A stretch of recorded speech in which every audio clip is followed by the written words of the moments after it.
এক অভিশপ্ত গ্রাম আর এক ভয়ঙ্কর অতীত, এবং এই দুইয়ের মাঝে আটকে পড়া এক পুলিশ অফিসার, যার সামনে আছে দেশের অন্যতম বড় মাদক র্যাকেট ধ্বংস করার চ্যালেঞ্জ, আর অন্যদিকে আছে আপন মানুষ হারানোর ভয়ঙ্কর স্মৃতি আর ভয়। সে কি পারবে নিজের এই ভয়কে কাটিয়ে তার চ্যালেঞ্জ পূরণ করতে? কি হবে যখন তার দায়িত্বের ভিড়ের মধ্যে তার অতীত এসে তার সামনে দাঁড়াবে? বলছিলাম সদ্য মুক্তিপ্রাপ্ত অসাধারণ একটা ক্রাইম থ্রিলার সিরিজ কাপ্তানের কথা, যার প্রত্যেকটা মুহূর্ত একই সাথে আপনাকে থ্রিলিং এক্সপিরিয়েন্স দেবে এবং ইমোশনাল করে দেবে। তাই চলুন এখন আর কথা না বাড়িয়ে সরাসরি গল্পে চলে যাই। সিরিজের শুরুতে আমরা কিছু পুলিশকে একজন আসামিকে নিয়ে যেতে দেখতে পাই। এই আসামিকে সবাই ভাইয়াজি হিসেবে জানতো। ভাইয়াজি একজন বড় ক্রিমিনাল ছিল। সে ছোট বাচ্চাদেরকে অপহরণ করত। আজ তাকে কোর্টে নিয়ে যাওয়া হচ্ছিল, কারণ আজ ভাইয়াজির জামিন হতে যাচ্ছে। কিন্তু সেই মুহূর্তে পুলিশ ভ্যানে কিছু লোক এসে হামলা করে। ওই লোকগুলো পুলিশকে গুলি করে দেয়। সেই সুযোগে ভাইয়াজি ভ্যান থেকে নেমে ওই লোকগুলোর সঙ্গে পালিয়ে যায়। এরপর আমরা এসএসপি অফিসার সামারকে কোর্টের সামনে দেখতে পাই। মিডিয়ার লোকেরা সেখানে তাকে প্রশ্ন করছিল, আপনি ভাইয়াজিকে বাচ্চা অপহরণের জন্য অ্যারেস্ট করেছিলেন। ভাইয়াজি আজ কোর্টে জামিন হয়ে যাবে, তাহলে অপহরণ করা বাচ্চাদের কি হবে? সামার এই প্রশ্নের উত্তর না দিয়ে সাংবাদিককে জিজ্ঞেস করে যে তাদের আর কিছু জানার আছে কিনা। তখন আরেকজন সাংবাদিক জিজ্ঞেস করে, 10 দিন হয়ে গেছে এই কেসের, অথচ কোনো রিজন এখনো বের হয়নি কেন? এই বাচ্চারা গরিবদের এই জন্য? সামার তাদেরকে বলে, সব কেসেরই শেষ আছে। যেহেতু এই কেস এখনো শেষ হয়নি, তাই এই কেস এখনো চলবে। এই বলে সামার চলে যেতে থাকে। তখনই তার ফোনে আহত একজন পুলিশ কল করে তাকে জানায় যে ভাইয়াজির লোকেরা তাদের উপর আক্রমণ করে ভাইয়াজিকে নিয়ে চলে গেছে। এই নিউজ পেয়ে মিডিয়ার লোকেরা সামারকে আরও প্রশ্ন করতে শুরু করে। সামার তাদেরকে ইগনোর করে চলে যাচ্ছিল। তখনই সোনিয়া নামের এক সাংবাদিক এসে সামারকে বলে, আপনি এত কেয়ারলেস কিভাবে হতে পারেন? ভাইয়াজি পালিয়ে গেছে। আপনি নিজে তাকে কোর্টে না নিয়ে এসে আপনার সাবঅর্ডিনেটদেরকে পাঠিয়েছেন। ভাইয়াজির লোকেরা এখন তাকে নিয়ে চলে গেছে। এখন না ভাইয়াজিকে পাওয়া যাবে, আর না ওই বাচ্চাগুলোকে। কিন্তু সামার তার কথাও ইগনোর করে চলে যায়। কমিশনার এই বিষয়টা নিয়ে সামারকে অনেক কথা শোনায়। কমিশনার বলে, তুমি এনকাউন্টার স্পেশালিস্ট, সবাই তো আমাকে প্রশ্ন করছে। তুমি একজন অপরাধীকে কোর্টে নিয়ে পর্যন্ত যেতে পারোনি। এখন মিডিয়া হ্যান্ডেল করো, বাকিদেরকে আমি সামলাচ্ছি। সামার এরপর চুপচাপ সেখান থেকে বেরিয়ে যেতে থাকে। কমিশনার তখন তাকে পেছন থেকে ডেকে জিজ্ঞেস করে, ভাইয়াজির তো আজ জামিন হওয়ার কথা ছিল, তাহলে সে কেন পালালো? সামারের জবাব না দিয়ে সেখান থেকে বের হয়ে যায়। সে নিজের কেবিনে আসে আর নিজে নিজে বলে, কখনো কখনো সমাজে সম্মান পাওয়ার জন্য অপমানিত হতেই হয়। এরপর সামার সেখান থেকে একটা গোপন আস্তানায় যায়। সেখানেই আমরা ভাইয়াজিকে বাধা অবস্থায় দেখতে পাই। আর এখানে আমরা এটাও জানতে পারি যে সামারই আসলে কনস্টেবলদের মাধ্যমে ভাইয়াজিকে সেখানে তুলে এনেছিল। সামার চায়নি যে ভাইয়াজির জামিন হোক, কারণ ভাইয়াজির জামিন হলে সে আর নিখোঁজ বাচ্চাদেরকে খুঁজে পাবে না। সামার ভাইয়াজির সামনে গিয়ে বসলে ভাইয়াজি সামারকে হুমকি দিয়ে বলে, আমি একবার এখান থেকে ছাড়া পাই, তারপর তোমাদের সবাইকে শিক্ষা দেব। সামার তখন তাকে বলে, তুই তো ছাড়া পাসনি, তুই তো পালিয়ে গেছিস। এখন তোকে আমরা মারি বা তুই নিজে মর, কারো কিচ্ছু যায় আসে না। ভাইয়াজি বলে, বাচ্চাদেরকে তুই খুঁজে পাবি না। সামার বলে, তাদেরকে তো এমনিও পাওয়া যাচ্ছে না, তবে এখন থেকে আর কোনো বাচ্চা কিডন্যাপ হবে না। সামার ভাইয়াজিকে বাচ্চারা কোথায় আছে তা জিজ্ঞেস করতে থাকে, কিন্তু ভাইয়াজি কোনোভাবেই সেটা বলতে চায় না। এজন্য সামার তাকে মেরে ফেলার ভয় দেখায়। তখন ভাইয়াজি তাকে বলে দেয় যে বাচ্চারা কোথায় আছে। সামার তখন ফোনে একটা বাচ্চা ছেলের ছবি দেখিয়ে ভাইয়াজিকে জিজ্ঞেস করে, এই বাচ্চাটাকে সে কবে তুলেছে? ভাইয়াজি ভয় পেয়ে মিথ্যে বলে দেয় যে বাচ্চাটাকে সে গতকালই তুলেছে। এটা শুনে সামার রেগে গিয়ে তাকে একটা চড় মেরে বলে, এই বাচ্চাটাকে 12 বছর আগে অপহরণ করা হয়েছিল। এরপর সামার ভাইয়াজির কথা মতো সেখানে গিয়ে বাচ্চাদেরকে উদ্ধার করে। ভাইয়াজি 9টা বাচ্চার কথা বলেছিল, কিন্তু সামার সেখানে গিয়ে 8 জন বাচ্চাকে উদ্ধার করতে পারলেও একজন নিখোঁজ ছিল। সামার ওই বাচ্চার ব্যাপারে ভাইয়াজির লোকেদের জিজ্ঞেস করলে তারা জানায় বাচ্চাটা মারা গেছে। সামার বাচ্চাটার ডেড বডি চাইলে ভাইয়াজির লোকেরা জানায় বাচ্চাটার বডি জ্বালিয়ে দেওয়া হয়েছে। এটা শুনে সামার অনেক রেগে যায় আর তাদেরকে মারতে শুরু করে। সব বাচ্চাদের উদ্ধার করে সে তাদের ফ্যামিলির কাছে পৌঁছে দেয়। কিন্তু ওই নিখোঁজ বাচ্চাটার বাবা এসে সামারের কাছে যখন বাচ্চাটা চায়, তখন সামার অনেক অপরাধ বোধে ভুগতে থাকে। সামার লোকটাকে জানিয়ে দেয় যে তার বাচ্চাটা মারা গেছে। এটা শুনে লোকটা কান্নায় ভেঙে পড়ে। যা সামার সহ্য করতে না পেরে ভাইয়াজিকে ওই লোকটার সামনে নিয়ে আসে আর লোকটাকে বলে, আমি আপনাকে কথা দিচ্ছি, আজকের পর থেকে কোনো মাই তার বাচ্চাকে হারাবে না। এটা বলে সে ভাইয়াজিকে গুলি করে সেখানেই মেরে ফেলে। এরপর সামার বাড়িতে ফেরে। বাড়ি ফিরে সে দেখতে পায় টিভিতে নিউজে বলা হচ্ছিল ভাইয়াজির লাশ পাওয়া গেছে, কিন্তু কে খুন করেছে সেটা এখনো জানা যায়নি। সামারের বাড়িতে আমরা ওই জার্নালিস্ট সোনিয়াকে দেখতে পাই। সোনিয়া আসলে সামারেরই স্ত্রী। যদিও সামার তাকে কিছু বলেনি, কিন্তু সোনিয়া বুঝে গিয়েছিল সামারই ভাইয়াজিকে খুন করেছে। তাই সোনিয়া তাকে বলে, ভাইয়াজিকে ভাগানো খুব ভালো একটা পদ্ধতি, কেউ কোনো সন্দেহ করেনি, আর তোমার মিশনও সম্পন্ন হয়ে গেছে। সামার তখন সোনিয়াকে বলে, আমি তো কিছু করিনি, তার স্ত্রী তাকে অন্য কারোর সঙ্গে দেখে ফেলেছিল, তাই মেরে ফেলেছে। সোনিয়া বলে, আমিও জানি যে ভাইয়াজি দোষী, কিন্তু তার ব্যাপারে সিদ্ধান্ত আমি বা তুমি নিতে পারি না, কোর্ট তো আছেই। সামার জবাবে বলে, কোর্ট কি শাস্তি দেয়? কোর্ট তো শুধু তারিখ দেয়। সোনিয়া বলে, তুমি আবার সেই ডিকের কেসের মতো করেই চিন্তা করছো। ডিকে 12 বছর আগে মারা গেছে, তুমি প্লিজ এখন তার স্মৃতি থেকে বের হও। সামারের তখন 12 বছর আগেই ডিকের সাথে ঘটা ঘটনার কথা মনে পড়ে যায়। এখানে ফ্ল্যাশব্যাকে দেখানো হয় ডিকেকে কিছু লোক গুলি করে পালিয়েছে। তখন সামার ডিকের কাছে আসে। ডিকে সামারের সামনেই ছটফট করতে করতে মারা যায়। ডিকের এই ঘটনা আজও সামার ভুলতে পারেনি। তবে এই ডিকের পরিচয় কি সেটা আমরা পরে জানতে পারবো। সিন প্রেজেন্টে আসে। সামার সোনিয়ার কথায় কোনো পাত্তা না দিয়ে তার মেয়ে সালোনিকে ডাকতে শুরু করে। তখন সালোনি তার বাবার কাছে আসে। সামার সালোনিকে জড়িয়ে ধরে আবারও 12 বছর আগের পুরনো স্মৃতিতে ফিরে যায়, যেখানে একটা বাচ্চা ছেলে ডিকে রক্তাক্ত অবস্থায় সামারের সামনে দাঁড়িয়ে চিৎকার করে বলছিল, স্যাম ভাই আমাকে বাঁচাও।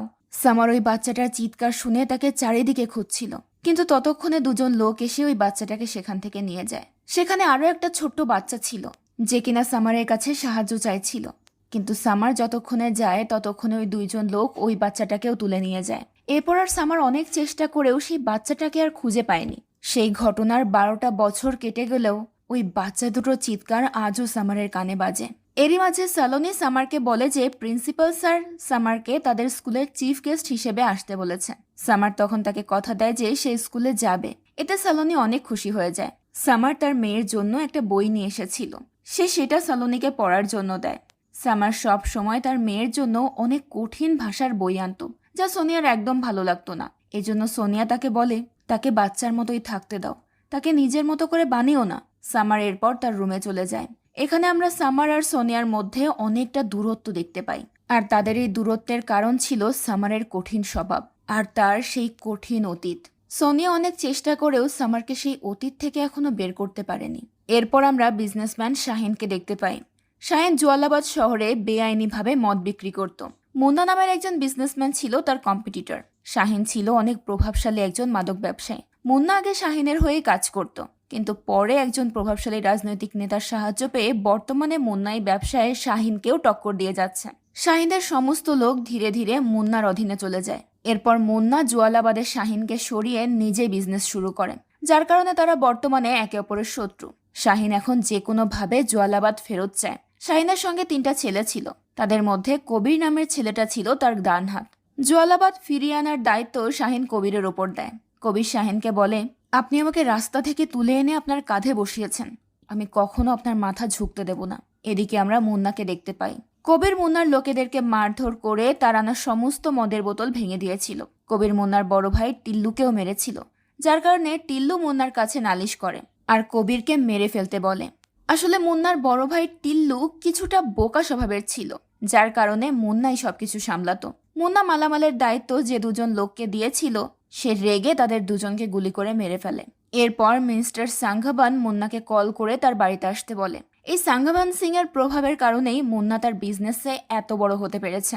মুন্না সাংঘাবানের কাছে গিয়ে বলে, এই পুরো শহরে মদের বিজনেস ছড়িয়ে দেওয়াটাই আমার স্বপ্ন। সাংঘাবান তাকে জিজ্ঞেস করে, এই স্বপ্ন সত্যি করার জন্য সে কি চায়? মুন্না জবাবে তাকে বলে, তার অনেক টাকা চাই। এটা শুনে সাংঘাবান তাকে অনেকগুলো টাকা দেয় আর বলে, টাকা আর ক্ষমতা দুটোই আমাদের কাছে আছে। রাস্তার টেন্ডারে পাওয়া যাবে 180 কোটি টাকা। মুন্না বলে, টেন্ডারের ফাইল তো রেডি, কিন্তু ওই ফাইল আমাদের হাতে আসবে কিভাবে? সাংঘাবান মুন্নাকে বলে, আমরা সব ব্যবস্থা করে নেব, এই টেন্ডার তো আমরাই পাবো। এদিকে শাহিনও কবিরকে ওই টেন্ডারের ব্যাপারে বলছিল। শাহিন যে কোনোভাবে এই টেন্ডারটা পেতে চাইছিল, এজন্য সে কবিরকে একটা ব্যবস্থা করতে বলে। শাহিন বলে, এই যুদ্ধ আমার আর মুন্নার মধ্যে, যে টেন্ডার পাবে সেই এই যুদ্ধে জিতবে, আর সমস্ত রাজত্ব তার হাতে যাবে। ওদিকে পরদিন যখন কমিশনার জানতে পারে যে সামারি ভাইয়াজিকে ভাগিয়েছে আর তাকে খুন করেছে, তখন সে সামারকে অনেক কথা শোনায়। এই কর্মকাণ্ডের কারণে কমিশনার সামারকে আর কোনো কেস দিতে চায় না। সে শুধু সামারকে তার সামনে বসে থাকতে বলে। কমিশনার তাকে স্পষ্ট জানিয়ে দেয় যে সামারের কেসগুলো এখন থেকে অন্য অফিসার সামলাবে, যা সামারের একদমই ভালো লাগে না, কিন্তু সে সেখানে কোনো রিয়াক্টও করতে পারে না। এরপর আমরা দীনেশ নামের একজন লোককে দেখতে পাই। দীনেশ একটা কনফারেন্সে ওই টেন্ডারের ফাইল রেডি করে নিয়ে আসে। ওই কনফারেন্সে শাহিন আর মুন্না দুই দলই উপস্থিত ছিল। শাহিন এখানে খুব কনফিডেন্ট ছিল যে এই টেন্ডার সেই পাবে, কারণ শাহিনের অর্ডার অনুযায়ী কবির দীনেশকে তার স্ত্রী আর সন্তানকে মারার হুমকি দিয়ে ফাইলটা নিয়েছিল, যে কারণে টেন্ডারের নাম্বারও তার জানা ছিল। এই কারণে দীনেশ ওই কনফারেন্সে দাঁড়িয়ে অনেক ভয়ও পাচ্ছিল।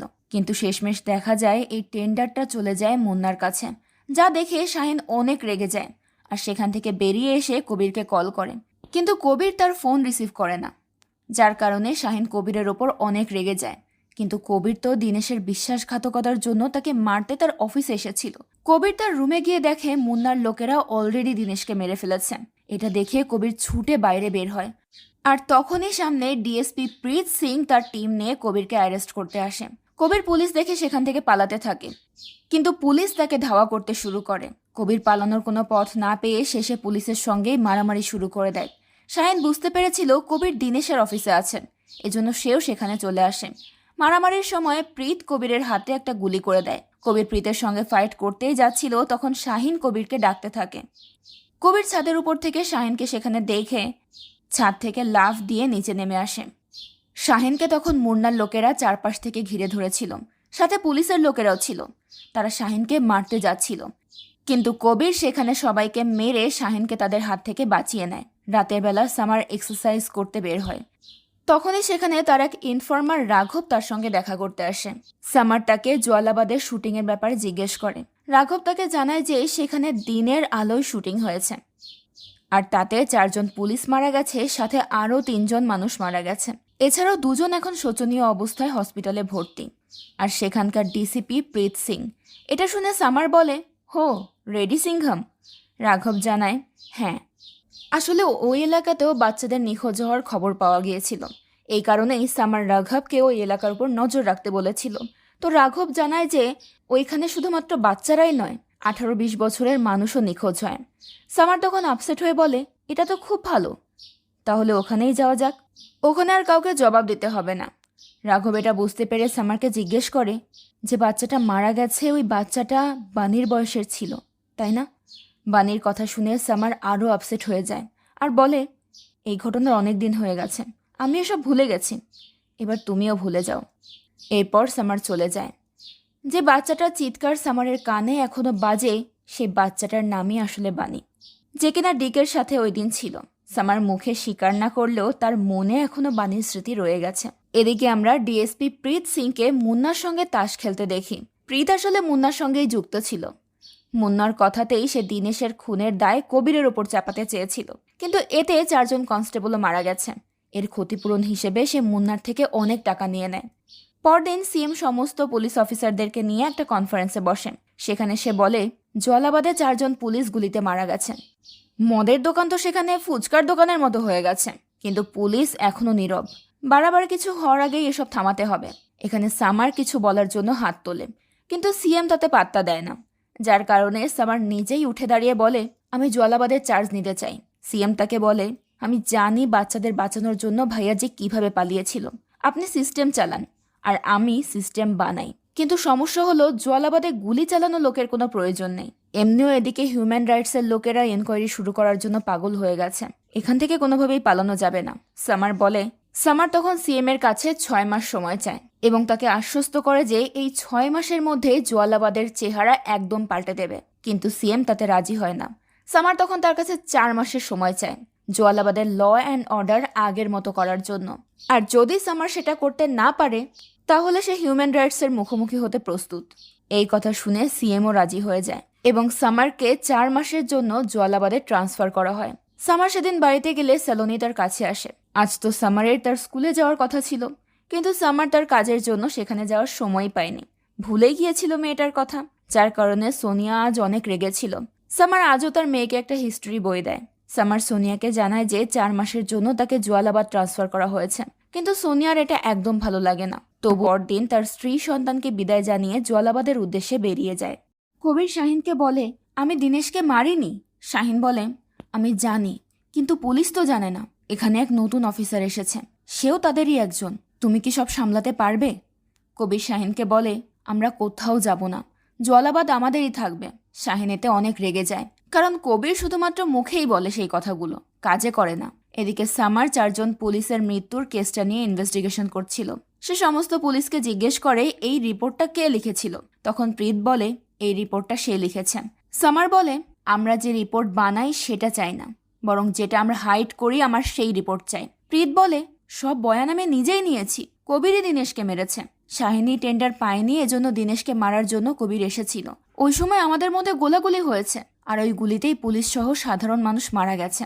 সবকিছু আমি নিজের চোখে দেখেছি। সামার তাকে জিজ্ঞেস করে কবির দিনেশকে গুলি করছিল, এটা আমি নিজ চোখে দাঁড়িয়ে দেখছিলেন?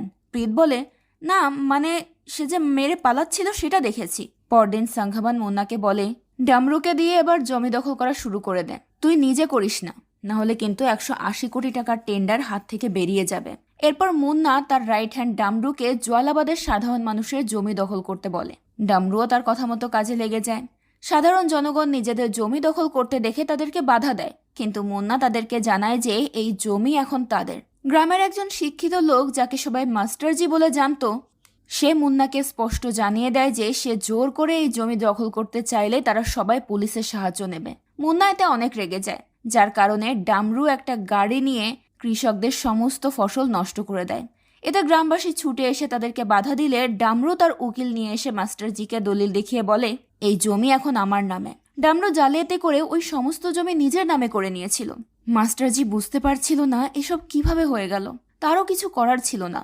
সামার দিনেশের খুনের তদন্তের জন্য তার ইনফর্মার রাঘবকে গোপনে সমস্ত তথ্য কালেক্ট করার জন্য লাগিয়ে দেয়। সে দিনেশের খুনের ব্যাপারে তার স্ত্রীকে জিজ্ঞাসাবাদ করলে দিনেশের স্ত্রী তাকে জানায় যে দিনেশ নিজের ফ্যামিলিকে বাঁচানোর জন্যই ফাইলটা কবিরকে দিয়েছিল। এরপর কি হয়েছে, কেন হয়েছে, এর উত্তর রামপ্রসাদই দিতে পারবে, কারণ ফাইলের সব কাজকর্ম রামপ্রসাদই দেখাশোনা করে। রামপ্রসাদের নাম শুনে সামার তার একজন সহকর্মী রামদিনকে নিয়ে তাকে জিজ্ঞাসাবাদ করার জন্য বেরিয়ে যায়। ওদিকে প্রীত এই খবরটা গোপনে মুন্নাকে জানিয়ে দেয়। মুন্না রামপ্রসাদকে মারার জন্য ডামরুকে পাঠায়, কিন্তু রামপ্রসাদ বাড়িতে ছিল না, যার কারণে ডামরু বাইরে বেরিয়ে আসে। এমন সময় সামার আর রামদিনও সেখানে পৌঁছে যায়। সামার ডামরুকে দেখে রামপ্রসাদের বাড়ির ব্যাপারে জিজ্ঞেস করলে ডামরু তাকে বাড়িটা দেখিয়ে দেয় আর জানায় যে রামপ্রসাদ বাড়িতে নেই। এরপর ডামরু চলে যায়। সে ভেবেছিল সামার হয়তো চলে যাবে, কিন্তু সামার সেখানে বসেই রামপ্রসাদের অপেক্ষা করতে থাকে। কিছুক্ষণ পর রামপ্রসাদ এলে সামার তাকে তুলে থানায় নিয়ে চলে আসে। সেখানে সামার তাকে অনেক মারধর করে। রামপ্রসাদ মার খাওয়ার পর সামারকে জানিয়ে দেয় যে সংখ্যামানের কথাই সে টেন্ডার পরিবর্তন করেছে। এই খবর শোনা মাত্রই প্রীত মুন্নাকে ফোন করে বিষয়টা জানিয়ে দেয়। এরপর আমরা কবিরকে তার বন্ধুদের সঙ্গে বসে থাকতে দেখি। তখন সেখানে কবিরের গার্লফ্রেন্ড সাক্ষী আসে। কবির সাক্ষীকে বলে আমার কারণে তোমার সমস্যা হচ্ছে। সাক্ষী বলে আমি জানি তুমি কোনো অন্যায় করনি, যেহেতু কোনো অন্যায় করনি তাই কেন এত ভয় পাচ্ছ, কোনো না কোনো রাস্তা অবশ্যই বেরোবে। সাক্ষী এখানে কবিরকে জানায় যে ডামরু গ্রামবাসীর জমি জোর করে দখল করে নিয়েছে, সে জমির জাল কাগজও বানিয়েছে। অন্যদিকে মাস্টারজি গ্রামবাসীদেরকে নিয়ে তাদের জমি সম্পর্কে আলোচনা করছিল। মাস্টারজি গ্রামের সবাইকে নিজের জমির জন্য লড়াই করতে বলে। তখনই মুন্নার লোকেরা সেখানে চলে আসে আর গ্রামবাসীদেরকে মারতে শুরু করে। সেখানে টিল্লুও ছিল, সে ভিডিও কলে সবকিছু মুন্নাকে দেখাচ্ছিল। এদিকে মুন্নার কথায় দুজন লোক থানার বাইরে গিয়ে মোটরসাইকেলে আগুন লাগিয়ে দেয়, আর সেটা নিয়ে দুজনের মধ্যে তুমুল ঝগড়া শুরু হয়ে যায়। এরপর সে সামারকে ফোন করে জানায় যে গ্রামবাসীরা তার লোকেদেরকে মারধর করছে। এটা শুনে সামার গাড়ি নিয়ে বেরিয়ে যায়, আর ওই মোটরসাইকেলে আগুন লাগার কারণে সে আগুন নেভানোর জন্য থানা থেকে সব পুলিশ বাইরে বেরিয়ে আসে। ডামরু সেই সুযোগে ফাঁকা থানায় ঢুকে রামপ্রসাদকে মেরে ফেলে। এদিকে কবির এসে মুন্নার লোকেদেরকে অনেক মারধর করে। কবির টিল্লুর হাত থেকে ফোনটা কেড়ে নিয়ে মুন্নাকে দেখিয়ে দেখিয়ে টিল্লুকে মারতে থাকে। কিছুক্ষণের মধ্যেই সেখানে সামার তার টিমকে নিয়ে চলে আসে। তাকে দেখে কবির পালাতে থাকে। সামার তার পিছু করতে শুরু করে। কবির একটা ফাঁকা গলির ভেতরে ঢুকলে সামার তার দিকে বন্দুক তাক করে বলে কবির আমার সাথে থানায় চলো, আমি তোমার সঙ্গে কথা বলতে চাই শুধু। কবির তখন থেমে যায়। তখন কবিরের ছোটবেলার একটা ঘটনা মনে পড়ে যায়, আর এখানেই একটা টুইস্ট রিভিল হয়। আসলে এই কবিরই হচ্ছে সেই বাণী যার আওয়াজ সামারের মনে এখনো জেগে আছে। কবিরের মনে পড়ে যায় যে ওই রাতে ডিকের রক্তাক্ত লাশের পাশে সামার দাঁড়িয়েছিল, কিন্তু সে ডিকেকে রাস্তার মাঝখানেই ওভাবে মরতে ফেলে রেখে সেখান থেকে চলে যায়। কবির সেখানে দাঁড়িয়ে তার ছোটবেলার কথাগুলোই মনে করছিল। এখানে ফ্ল্যাশব্যাকে দেখানো হয় কবির, রোমিও আর রাঞ্চায় একই সঙ্গে একই অনাথ আশ্রমে থাকত। ডিকে ছিল তাদের বড়, সে বানির অনেক খেয়াল রাখত। তারা সবাই আবার সামারের ইনফর্মার হয়ে কাজ করত। সামারও তাদের অনেক খেয়াল রাখত, তাদের সবার সমস্ত খরচ বহন করত, এমনকি তাদেরকে নিজের আপন ভাইয়ের মতো দেখত। বানির শখ ছিল সে সামারের মতো পুলিশ অফিসার হবে। বানি সামারকে অনেক ভালোবাসত, তাই সে সামারকে ভালোবেসে স্যাম ভাই বলে ডাকত। কিন্তু বানি ওরফে কবির এখন সামারকে ঘৃণা করে, কারণ সেই দিন ডিকের দেহের পাশে সামার দাঁড়িয়েছিল। তার চোখের সামনে ডিকে ছটফট করতে করতে মারা গেছে, কিন্তু সামার কিচ্ছু করেনি। এই কারণেই ডিকে মারা গেছে, যার ফলে তার জীবন এখন উলটপালট হয়ে গেছে। ঘৃণার কারণে কবির এত বছর পর দেখা পেয়েও সে সামারের কাছে না গিয়ে সেখান থেকে পালিয়ে যায়, এমনকি নিজের পরিচয়টা পর্যন্ত সামারকে জানতে দেয় না। প্রচন্ড ক্রোধের কারণে কবির বাড়ি গিয়ে তার বন্দুক বের করে সামারকে মারার জন্য বের হতে যায়, কিন্তু রোমিও তাকে বাধা দিয়ে বলে এখন কিন্তু সামার আর আগের মতো নেই। তখন কবির বলে, ডিকে ভাই মারা যাওয়ার পর আমরা অনেক কেঁদেছি। ওই লোকটা ডিকে ভাইকে ছটফট করে মরতে দিয়েছিল, আমি ওকে কোনোভাবেই ছাড়বো না। কবির রাঞ্চাকে বলে, সামারের মতো খারাপ লোককে আমাদেরকে মারতেই হবে। তুই কি ভুলে গেছিস আমাদের ভাইকে রাস্তায় বেওয়ারিশ লাশের মতো ফেলে চলে গিয়েছিল? কবির তখনই বেরিয়ে যাচ্ছিল, তখন রাঞ্চা তাকে থামায় এবং তাকে বলে একবার শাহিন ভাইয়ের সঙ্গে দেখা করতে। কবিরও তাতে রাজি হয়ে যায়। এদিকে সামার থানায় গিয়ে রামপ্রসাদকে মৃত অবস্থায় দেখে সব কনস্টেবলের ওপর অনেক রেগে যায়, কারণ রামপ্রসাদই ছিল তার একমাত্র সাক্ষী। সব কনস্টেবল একসঙ্গে বাইরে যাওয়ার কারণে সামার সবার ওপর অনেক রাগারাগি করে। সে সবাইকে বলে, আমরা একজন মানুষকে কাস্টাডিতে প্রোটেক্ট করতে পারি না, সেখানে আমরা দেশের মানুষকে কিভাবে প্রোটেক্ট করব? সামার রামদিনের ওপরেও অনেক রাগারাগি করে, কারণ সে রামদিনকে থানার দায়িত্ব দিয়ে গিয়েছিল, তাই সে রামদিনকে সাসপেন্ড করে দেয়। থানায় মাস্টারজি তার গ্রামের লোকজন নিয়ে এসেছিল। মাস্টারজি টিল্লুর ব্যাপারে সামারের কাছে নালিশ করে। সামার তাকে রিপোর্ট লেখাতে বলে। মাস্টারজি তাকে বলে, আবার রিপোর্ট? সেজন্যই আমরা কবিরকে প্রোটেক্ট করেছি, কারণ এখানকার সব পুলিশ তো বিক্রি হয়ে গেছে। এটা শুনে সামার অনেক রেগে যায়। আসলে মাস্টারজি আর তার লোকেরাই ওই রাতে সামারের হাত থেকে কবিরকে বাঁচানোর চেষ্টা করেছিল। সামার তাই রেগে বলে, সে একজন খুনি, আপনার সবাই তাকে পুলিশের হাত থেকে বাঁচিয়েছেন। আপনি কি জানেন এটা কত বড় অন্যায়? আপনি আগে রিপোর্ট লেখান। এটা শুনে মাস্টারজি রেগে গিয়ে বলে, আপনার এই থানায় একজন সাক্ষী মারা গেছে, আর আপনি আমাদেরকে প্রশ্ন করছেন? এর কোনো জবাব সামারের কাছে ছিল না। মাস্টারজি এরপর হতাশ হয়ে সবাইকে নিয়ে সেখান থেকে চলে যায়। এরপর সামার প্রীতকে বলে, আমি এখানকার সমস্ত সিসিটিভি ফুটেজ দেখতে চাই, আর সকালের মধ্যেই সংঘবানকে এনে এখানে হাজির করবেন। সামার রাঘবকে কল করে এই বিষয়ে তথ্য বের করার জন্য বলে দেয়। পরদিন কবির শাহিনের কাছে গিয়ে তাকে বলে, আপনাকে কিছু জিজ্ঞেস করার আছে। যদি কোনো ব্যক্তির কারণে আপনার জীবন নষ্ট হয়ে যায়, আর সেই ব্যক্তি যদি বহু বছর পর হঠাৎ আপনার সামনে আসে, তাহলে আপনি কি করবেন? শাহিনের জবাবে বলে, আমি তাকে প্রাণে মেরে ফেলবো, কিন্তু যদি সে আমার চেয়ে বেশি শক্তিশালী হয়, তাহলে প্রথমে আমি তার সঙ্গে এমনভাবে বন্ধুত্ব করব যাতে সে আমাকে ছাড়া এক পাও চলতে না পারে। এরপর একদিন সুযোগ বুঝে তাকে মেরে ফেলবো। কবির এসব শুনে বুঝতে পারে সামারকে মারার জন্য সবার আগে তার বন্ধু হতে হবে। এদিকে সংঘবান থানায় সামারের সঙ্গে দেখা করতে আসেন। সামার সংঘবানকে বলে, আপনি শাহিনের টেন্ডার মুন্নাকে দিয়েছেন, আপনার বিরুদ্ধে যত প্রমাণ আছে আপনি সব মুছে ফেলুন। যদি কোনো প্রমাণ পুলিশের হাতে পড়ে যায় তাহলে কোর্ট আপনাকে সাজা দেবে, আর যদি প্রমাণগুলো আমার হাতে পড়ে তাহলে যে রোডের জন্য আপনি এইসব করেছেন সেই রোডের নাম লেট সংঘবান রোড বানিয়ে দেব। কিন্তু সংঘবান তার কথায় পাত্তা না দিয়ে চলে যায়। সামার প্রীতকে ওই মোটরসাইকেল মালিককে খুঁজে বের করতে বলে, যার মোটরসাইকেল গত রাতে আগুন লেগেছিল। ওদিকে টিল্লু আবার মুন্নার কাছে গিয়ে নালিশ করে। ডামরু মুন্নাকে বলে, ভাইয়ের গায়ে হাত তোলার প্রতিশোধ এবার আমি নেব। মুন্না তাকে থামিয়ে দিয়ে বলে, কবিরের কারণে আমাদের উকিল পালিয়ে গেছে, সে গ্রামের সবার চোখে এখন হিরো হয়ে গেছে। ডামরু কবিরকে মারতে চাইলে মুন্না বলে, নতুন অফিসার এসেছে এখানে, সে যদি জানতে পারে যে এই সবকিছুর পেছনে আমরা আছি তাহলে আমাদের হাত থেকে টেন্ডার চলে যাবে। মুন্না টিল্লুকে তার নতুন বিদেশি মদের ফ্যাক্টরির সমস্ত দায়িত্ব দিয়ে দেয়। টিল্লু এটা শুনে অনেক খুশি হয়ে যায়। মুন্না তাকে বলে, কবির তোমাকে মেরেছে, তার বদলা তুমিই নেবে, আমি নই। আজ থেকে ফ্যাক্টরিরও সমস্ত দায়িত্ব তোমার, আর তোমার প্রতিশোধের দায়িত্বও তোমার। বাকি সব ব্যবস্থা আমি করে দেব। ওদিকে রাঘব সামারকে ফোন করে বলে, আমি জানতে পেরেছি বানসাল নামের এক লোকের মোটরসাইকেলে আগুন লেগেছিল। সামার রাঘবকে বলে, ঠিক আছে, আমি দেখছি। তুমি একটু খোঁজ নিয়ে দেখো পুলিশদের মধ্যে মুন্নার বেস্ট ফ্রেন্ড কে আমাকে থানার বাইরে বের করেছে, এটা একটু খোঁজ নিয়ে দেখো। এখানে সামার আর রামদিন একটা গ্যারেজে যায় যেখান থেকে গত রাতে ওই মোটরসাইকেলটা চুরি হয়েছিল। এখন হয়তো অনেকের মনে প্রশ্ন উঠতে পারে, রামদিন তো সাসপেন্ড হয়ে গিয়েছে, তাহলে সে এখন সামারের সঙ্গে কি করছে? আসলে রামদিন সাসপেন্ড হয়েছে ঠিকই, কিন্তু তার সাসপেনশন এখনো কার্যকর হয়নি। তো যাই হোক, সেখানে একটা বাচ্চা ছেলেকে গ্যারেজে কাজ করতে দেখে সামার তাকে জিজ্ঞেস করে, তুমি স্কুলে যাওনি কেন? তখন ভেতর থেকে গ্যারেজের মালিক বেরিয়ে আসে। ওই বাচ্চা ছেলেটা তারই ছেলে ছিল। সামার তাকে বলে, তোমার কি মনে হয় না বাচ্চাটার স্কুলে যাওয়া উচিত? ওকে স্কুলে ভর্তি করো, ও সমস্ত খরচা আমি দেব। সামার অনেক ভালো মনের একজন মানুষ ছিল। সে এভাবেই অনেক গরিব বাচ্চাদের খরচ বহন করত। ঠিক যেভাবে সে আগে ডিকে আর বাণীদের খরচ বহন করত, ঠিক তেমনই সামার আজও সব বাচ্চাদের মধ্যে বাণীকে খুঁজে বেড়ায়। কিন্তু দুঃখের বিষয়, বাণী তো তাকে ঘৃণা করে। তো সামার ওই মালিককে জিজ্ঞেস করে, আপনি কি দেখেছেন গতরাতে এখান থেকে কে বাইক চুরি করেছে? মালিক বলে সে তাকে দেখেছে, সে তাকে আবার দেখলে চিনতেও পারবে। মালিক আরও জানায় যে ওই চোরের বডি অনেক ভালো ছিল, লোকটা অনেক লম্বা ছিল, আর মনে হয় জিম টিমও করত। সামার তখন সমস্ত জিম সেন্টারে গিয়ে ওই লোকটার ব্যাপারে খোঁজ নেয়। লোকটা একটা জিম সেন্টারে জিম করছিল। সামার তখন সেখানে তাকে খুঁজে পায়। লোকটা যখন ব্যায়াম করায় ব্যস্ত ছিল, সামার তখন গিয়ে তার ডাম্বেলের ওজন বাড়িয়ে দিয়ে তাকে জিজ্ঞেস করে গতরাতে সে কার কথায় মোটরসাইকেল চুরি করেছে। কিন্তু ওই লোকটার কোনো উত্তর দিতে না চাইলে সামার তার ডাম্বেলের ওজন আরো বাড়িয়ে দেয়, যার কারণে লোকটা ভার সহ্য করতে না পেরে ডামরুর নাম বলে দেয়। এরপর সামার ডামরুর পেছনে ছোটে। প্রীত দ্রুতই এই খবরটা মুন্নাকে জানিয়ে দেয়।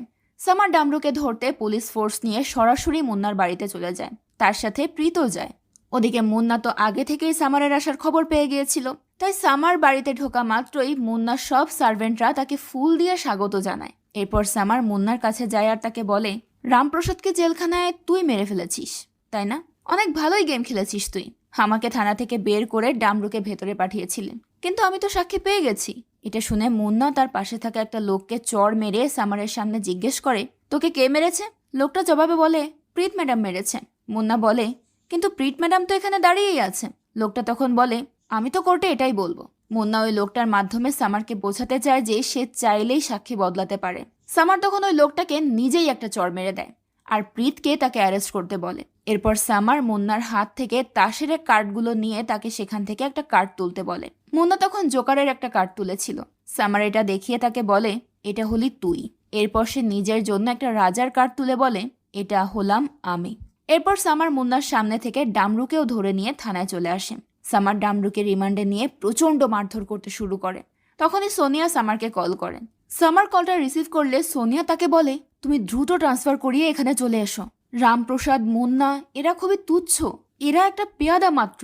আসল খেলা অনেক বড়, এটা কোনো টেন্ডারের লড়াই না। টেন্ডার তো মাত্র 180 কোটি টাকার, কিন্তু সেখানকার জমি 5,000 কোটি টাকার। টেন্ডার অনুযায়ী ওই এলাকায় রোড তৈরি হলে তার আশেপাশের জমিগুলো সোনার দামে বিক্রি হবে। সেখানকার সবগুলো জমি মিলিয়ে তার দাম পড়বে 5,000 কোটি টাকা। এটাই আসল খেলা। সামার সোনিয়ার সঙ্গে লাউড স্পিকারে কথা বলছিল, যার কারণে প্রীত সোনিয়ার কথা শুনতে পাচ্ছিল। কিন্তু এই বিষয়টা তো ভীষণ কনফিডেন্সিয়াল, তাই সামার সেটা খেয়াল করে তার ফোনটা নিয়ে বাইরে চলে যায়। সোনিয়া সামারকে বলে, আজ আমি মিনিস্টারের একটা রিপোর্ট পড়েছি। তুমি যেখানে আছো সেখানে 3-4 বছরের মধ্যে একটা কমার্শিয়াল হাব তৈরি হবে। আজ যে জমির মূল্য 15 লাখ টাকা, রোড তৈরি হওয়ার পর সেটার দাম হবে 1 কোটি টাকা। আর ক্যালকুলেশন অনুযায়ী সেখানকার আশপাশের জমির দাম দাঁড়াবে 5,000 কোটি টাকায়। তুমি নিজেই একবার ভাবো, যারা 500 টাকার জন্য আজকাল মানুষকে মেরে ফেলছে, তারা ওই সময় কি করবে?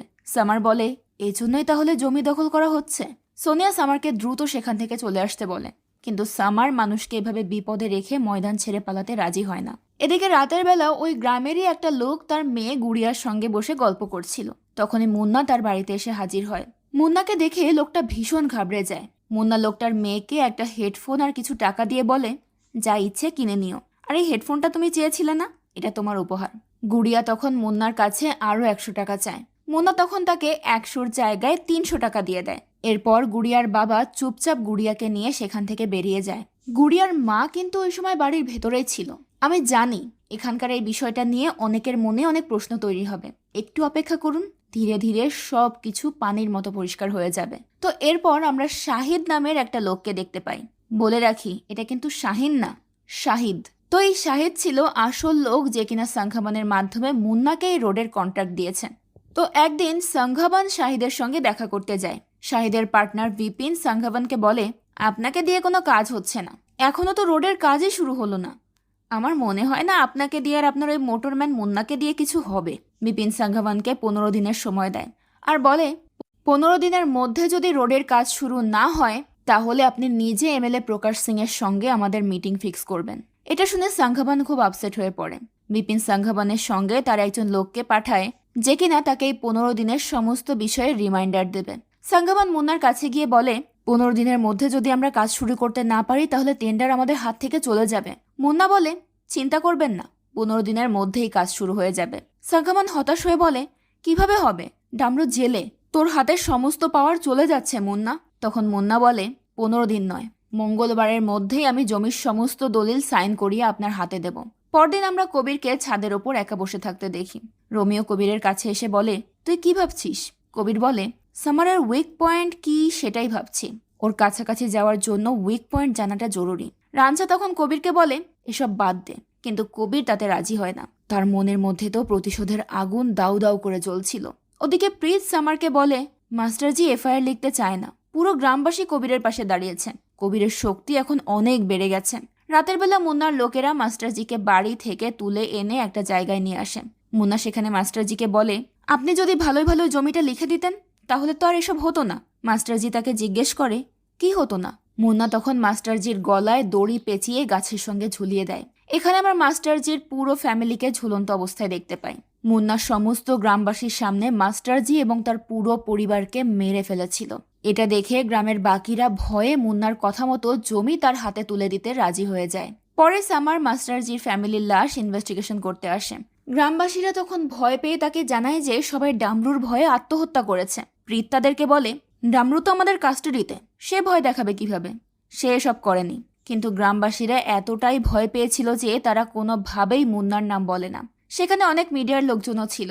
এরই মাঝে এমএলএ প্রকাশ সেখানে এলে মিডিয়ার লোকেরা তাকে জিজ্ঞেস করে এরা সুইসাইড করেছে কেন? তখন সাঙ্ঘাবান সেখানে এসে মিডিয়ার লোকেদেরকে বলে মানুষ বলছে এরা আত্মহত্যা করছে, কিন্তু আরও একটা খবরও তো আমরা পেয়েছি যে মানুষ জেলে ঢুকে সাক্ষীদেরকে মেরে ফেলছে। এখানে সাঙ্ঘাবার মিস্টার প্রকাশ আর সামারকে ডিরেক্টলি বলে দেয় তারা এইখানে ঠিকঠাক নিজেদের দায়িত্ব পালন করছে না, যার কারণেই এতগুলো মানুষ মারা যাচ্ছে। হয়তো সামনে আরও মানুষ মারা যাবে। সামার আর প্রকাশের কাছে কোনো জবাব ছিল না, কারণ তারা এত পাওয়ারফুল হওয়া সত্ত্বেও পরিস্থিতি নিয়ন্ত্রণে আনতে পারছিল না। প্রকাশ তার অ্যাসিস্ট্যান্টকে বলে আগামীকাল তার সমস্ত মিটিং ক্যান্সেল করে ডেপুটি সিএম এর সঙ্গে মিটিং ফিক্স করতে। প্রকাশও এখানে সামারের উপর ভরসা হারিয়ে ফেলে। গ্রামবাসী বলে আজও যদি কবির আসতো তাহলে মাস্টারজি বেঁচে যেত। সামার তখন বুঝতে পারে কবির গ্রামবাসীর মনে একটা স্ট্রং পজিশন তৈরি করে ফেলেছে, তাই সবকিছু নিয়ন্ত্রণ করার জন্য তাকে কবিরের সাহায্য নিতেই হবে। কিন্তু কবির তো তার সঙ্গে দেখা করতে রাজি হবে না। এজন্য সামার রাঘবের সাহায্য নিয়ে কবিরের গার্লফ্রেন্ড সাক্ষীর কাছে পৌঁছে যায়। সামার সাক্ষীকে সরাসরি বলে আমি তোমার আর কবিরের সম্পর্কে ব্যাপারে সবকিছু জানি, তাই সাহায্য করতে চাইছি। সাক্ষী বলে আমার তো মনে হচ্ছে আপনি সাহায্য করতে না, সাহায্য চাইতে এসেছেন। সামার বলে আমি জাস্টিসের জন্য কাজ করি, সেটা আমিই দেই বা কোর্ট। তুমি কবিরকে আমার সঙ্গে জয়েন করতে বলো, এতে সে মুন্না আর পুলিশ দুটোর ঝামেলা থেকেই বেঁচে যাবে। এটা শুনে সাক্ষী একটু তাচ্ছিল্যের হাসি দেয়। সামার তখন বলে তোমার হাসি বলে দিচ্ছে সে কাউকে ভয় পায় না, কিন্তু দেখো আজ নয় কাল সে মুন্না বা পুলিশের গুলিতে মারা যাবে, এরপর তোমার অন্য কোথাও বিয়ে হয়ে যাবে, কিন্তু তোমার হাজবেন্ড কি তোমার বাচ্চাটাকে নিজের পরিচয় দেবে? এটা শুনে সাক্ষী হতবাক হয়ে যায়। আসলে সাক্ষী প্রেগন্যান্ট ছিল, তবে এই কথাটা সে কাউকে জানায়নি, এমনকি কবিরও এই বিষয়টা জানতো না। কিন্তু এই গোপন খবরটা সামারের কাছে পৌঁছে গেছে। এতে সাক্ষী বেশ ঘাবড়ে যায়। সামার সাক্ষীকে বলে মুন্নার সাথে সাঙ্ঘবান আছে, আর সাঙ্ঘবানের সঙ্গে কেউ তো আছে, যার কারণে মুন্না ওই কন্ট্যাক্টটা পেয়েছিল। দেখো মাস্টারজি মারা গেছে, কেউ সাক্ষী দেয়নি। মাস্টারজি খুনের প্রতিশোধ নেওয়ার জন্য আমরা কবিরকে চাই। সাক্ষী তখন জিজ্ঞেস করে কিন্তু কবিরই কেন? সামার বলে আমার সাথে থাকলে সে বেঁচে যাবে। সাক্ষী কবিরকে বাঁচানোর জন্য সামারের কথায় রাজি হয়ে যায়। এরপর কবির সাক্ষীর কথায় সামারের সঙ্গে দেখা করতে যায়। ফাইনালি এত বছর পর সামার আর কবির ওরফে বানি মুখোমুখি হয়। কবির সামারের সঙ্গে কাজ করার জন্য রাজি হয় আর তার সঙ্গে হাতও মেলায়, কিন্তু সামার এখনো জানে না যে এই সেই বানি যাকে সে 12 বছর ধরে খুঁজছে। পরদিন কবির সামারকে মুন্না আর শহীদের মদের ফ্যাক্টরির লিস্ট এবং অ্যাড্রেস এনে দেয়। সবকিছু ঠিকঠাকই চলছিল, কিন্তু সামার বা কবির কেউই তাদের পরস্পরের উদ্দেশ্যগুলো জানতো না। কবির মূলত সামারের সঙ্গে হাত মিলিয়েছিল তার প্রতিশোধের জন্য, আর সামার হাত মিলিয়েছিল কবিরের কাঁধে বন্দুক রেখে জোয়ালাবাদকে ক্রাইম মুক্ত করতে। কবিরের চোখে প্রতিশোধের আগুন স্পষ্ট লক্ষ্য করা যায়। কবির সামারকে জিজ্ঞেস করে সে জীবনে এমন কিছু করেছে কিনা যার কারণে তার আফসোস হয়। সে আসলে কৌশলে এটা জানার চেষ্টা করছিল যে ড্রিকের মৃত্যুটা নিয়ে সামারের মনে কোনো আফসোস আছে কিনা, কিন্তু সামার তো আর আসল বিষয়টা জানে না, তাই সে বিষয়টা অস্বীকার করে। আর তখন কবিরের ধারণা ভুল প্রমাণিত হয়। তার মনের জ্বলতে থাকা প্রতিশোধের আগুন আরও বেড়ে যায়। এদিকে সামার ওই লিস্ট নিয়ে কমিশনারের কাছে যায় আর ওই জায়গাগুলোতে রেড করার পারমিশন চায়। এরপর রাঘব সামারকে জানায় যে মুন্না গ্রামের এক মহিলাকে ভালোবাসে। যখন তার মুড অনেক খারাপ থাকে বা অনেক বেশি ভালো থাকে তখন সে ওই মহিলার কাছে যায়। তার একটা ছোট্ট বাচ্চাও আছে যার নাম গুড়িয়া। আসলে গুড়িয়ার বাবার সঙ্গে বিয়ে হওয়ার আগে গুড়িয়ার মা এবং মুন্না একে অপরকে ভালোবাসতো, কিন্তু মুন্নার ওই সময় কোনো চালচুলো ছিল না। এই কারণে গুড়িয়ার নানা গুড়িয়ার মাকে গুড়িয়ার বাবার সঙ্গে জোর করে বিয়ে দিয়ে দেয় এবং অন্য গ্রামে পাঠিয়ে দেয়। এরপর যখন মুন্নার হাতে পাওয়ার আসে তখন সে জোর খাটিয়ে গুড়িয়া এবং তার পুরো পরিবারকে মুন্নার গ্রামে আবার ফেরত নিয়ে আসে এবং যখন সুযোগ পায় তখনই সে গুড়িয়ার মায়ের সঙ্গে সময় কাটায়। এখন কোনো স্বামী এই বিষয়টা সহ্য করতে পারবে না, এটা খুব স্বাভাবিক ব্যাপার, কিন্তু মুন্নার ভয়ে গুড়িয়া আর তার বাবা কেউ কিচ্ছু বলতে পারে না। চুপচাপ মুন্নার অত্যাচার তারা সহ্য করে যায়। গুড়িয়ার মারও এতে কোনো সম্মতি ছিল না, কিন্তু মুন্নার ভয়ে সেও চুপচাপ সবকিছু সহ্য করে। যাই হোক, গুড়িয়া একদিন একটা দোকানে বসেছিল। রাঘব সামারকে গুড়িয়ার কাছে নিয়ে গেলে সামার গুড়িয়ার সঙ্গে কথা বলে। গুড়িয়া সামারকে বলে যে মুন্না তার মাকে অনেক অত্যাচার করে আর এই সমাজে গর্বের সঙ্গে ঘুরে বেড়ায়। সামার তখন গুড়িয়াকে বুঝিয়ে শুনিয়ে বাড়িতে পাঠিয়ে দেয়। সে মুন্নার সমস্ত অবৈধ বিজনেস বন্ধ করার জন্য একটা প্ল্যান বানিয়েছিল। এজন্য সে ড্রোন ক্যামেরার মাধ্যমে মুন্নার সমস্ত ট্রাকের উপর নজর রাখছিল। এক জায়গায় সামার দেখে একটা ট্রাক থেকে সমস্ত জিনিস অন্য একটা ট্রাকে ট্রান্সফার করা হচ্ছে। এরপর ওই ট্রাক এলাকার বাইরে নিয়ে যাওয়া হয়। এইবার সামার সমস্ত প্রস্তুতি নিয়েই মাঠে নেমেছিল। সে তার পুলিশ ফোর্সকে দ্রুত সেখানে পাঠিয়ে দেয় যেখান দিয়ে ওই ট্রাকের যাতায়াত করার কথা ছিল। সামার নিজে ড্রোনের মাধ্যমে ওই ট্রাকের উপর নজর রাখছিল। ওই রাস্তায় চেকপোস্ট বসানো হয়েছিল। ওই ট্রাক ওই রোডে ওঠার সাথে সাথে পুলিশরা ওই ট্রাককে ঘিরে ধরে। পুলিশদেরকে দেখে ট্রাকের ড্রাইভার সেখান থেকে নেমে পালিয়ে যায়। সেখানে মুন্নার লোকেদের সঙ্গে পুলিশদের তুমুল ফাইট শুরু হয়, যার ফলে পুলিশদের গুলিতে মুন্নার কিছু লোকও সেখানে মারা যায়।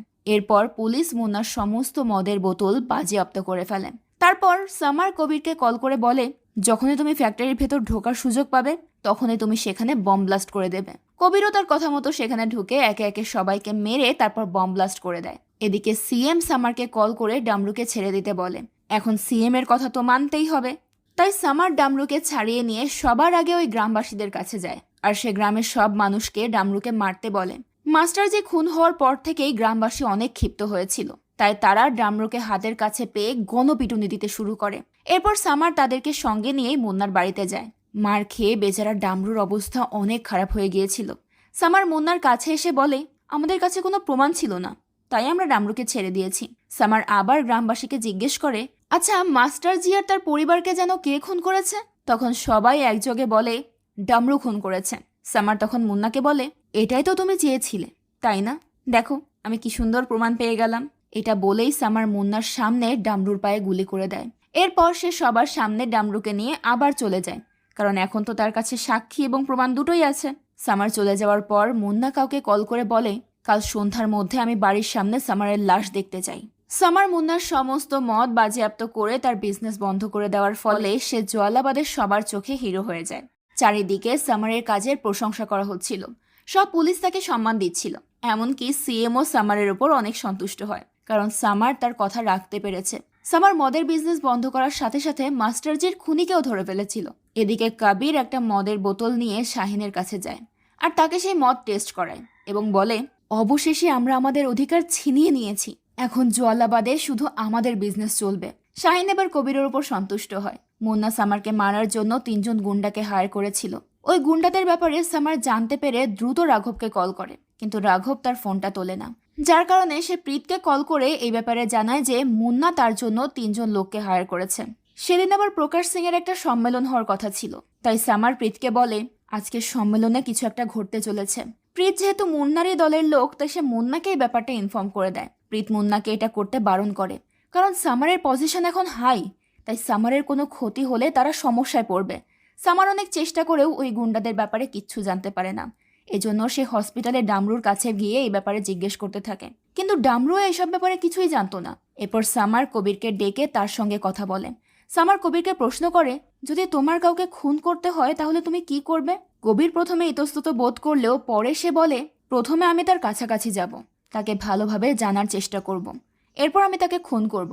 সামার তখন কবিরকে জিজ্ঞেস করে, আর যদি তুমি খুনটা নিজ হাতে না করতে চাও তাহলে? কবির বলে, তাহলে আমি বাইরে থেকে লোক হায়ার করব, এবং এমন লোক হায়ার করব যার ব্যাপারে কেউ জানে না, এমনকি আপনিও জানতে পারবেন না। সামার তখন কবিরকে বলে, এটাই মুন্নার প্ল্যান। মুন্না 3জন গুন্ডাকে হায়ার করেছে, তারা কি করতে চলেছে এই ব্যাপারে খোঁজ নাও। কবির তার কথা মতো কাজে লেগে পড়ে। পরদিন প্রকাশ সিং এর ওই সমাবেশে বুলডোজার দিয়ে মদের ওই সমস্ত বাজেয়াপ্ত করা বোতলগুলো ধ্বংস করার কথা ছিল। পুরো সমাবেশের চারপাশে পুলিশের সিকিউরিটি ছিল। সামার আর কবিরও সেখানেই ছিল। কবির সেখানে 2জন লোকের হাতে কিছু জিনিস দেখতে পায়। সেখানে তৃতীয় ব্যক্তির ব্যাপারে কবির কিছু বুঝতে পারছিল না। কবির সামারকে এই ব্যাপারে জানালে সামার কবিরকে ওই 2জনের পেছনে লাগিয়ে দেয়। কবির তখন ওই 2টো লোককে ফলো করতে শুরু করে। এরপর যখন সমাবেশ শুরু হয় তখন তৃতীয় ব্যক্তি গিয়ে সিটে বসে। তার কাছে একটা ব্যাগ ছিল। সে চুপিসারে সেই ব্যাগটা সেখানে রেখে সেখান থেকে বেরিয়ে যায়। ওই সমাবেশে কবিরের গার্লফ্রেন্ড আর সামারের স্ত্রী সোনিয়া এবং তার মেয়ে সালুনিও এসেছিল। এদিকে কবির ওই 2জন গুন্ডাকে ধরে ফেলে। সে তাদেরকে অনেক মারধর করলে ওই লোক দুটো তাকে বলে দেয় যে সমাবেশে বম ব্লাস্ট করতে চলেছে, আর এই সমস্ত প্ল্যান মুন্নার ছিল। কবির এই বিষয়টা সামারকে জানালে সামার অনেক ঘাবড়ে যায়, কারণ এত বড় সমাবেশে যদি হইচই পড়ে যায় তাহলে এমনিতেও অনেক লোক মারা যাবে। এখানে সামার তার ফ্যামিলিকে নিয়েও অনেক চিন্তায় পড়ে যায়। ওদিকে সামারের কাছ থেকে কবির জানতে পারে সাক্ষী ওই সমাবেশে এসেছে। সেটা শুনে কবির সামারকে বলে, আপনি প্লিজ সাক্ষীর কিছু হতে দেবেন না, আমি এক্ষুনি আসছি। এই বলেই কবির সমাবেশের উদ্দেশ্যে রওনা হয়ে যায়। ওদিকে সামার ওই সমাবেশের চারপাশে তল্লাশি চালায়। সে বাইরে ওই তৃতীয় লোকটাকে দেখতে পায়। লোকটা তার ফোনে ডেটোনেটর চেপে বম ব্লাস্ট করতে যাচ্ছিল।